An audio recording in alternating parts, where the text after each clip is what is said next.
علي وزیر په مرګ ګواښل شوی. د پاکستان پولیس وایي د پښتون ژغورنې غورځنګ یو مخکښ او د پاکستان د قومي اسامبلۍ غړی علي وزیر د مرګ له ګواښ سره مخ دی او طالبانو یې د وژلو هوډ کړی دی.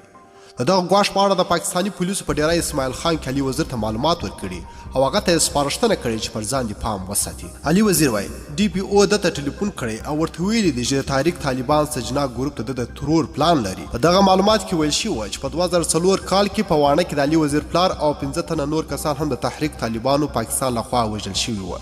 خو د پی ټی ایم مخکښ مشر او د قومي اسامبلۍ غړی علي وزیر وایي چې د امنیتي ادارو دا خبرې له پیښ سره اړخ نه لګوي. علي وزیر ویلي د دوی دا خبر خو ځکه له دلایلو سره مطابقت نه خوري چې په 2015 کې هغه وخت د تحریک طالبان هیڅ جوړ شوی هم نه و.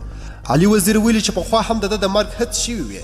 د ارمان په جلسه کې فایرینګ وشو، بیا یې په 2013 کال کې په واڼه کې او بیا د خړ کمر پیښه چې پر مونږ یې فایرینګ وشو خو حمله کوونکي کامیاب نشول. علي وزیر زیاتوي ما پخوا هم ویلي وه هر قسم نقصان چې راورسېږي سکیورټي ادارې بې ذمهواره دي. موږ په خپله لاره نیغ روان یو. زموږ سوچ او فکر او ضمیر صفا دی.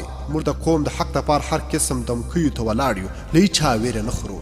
تیر کال د خړ کمال په پیټ کې د پوځیانو له طرفه د پی ټي ایم پر غړو ډزې وشوې او علي وزیر هم هلته ونیول شو. څو میاشتې یې په بند کې تېرې کړلې. د ویډیو له کتلو مو ډېر زیاته مینه او مننه.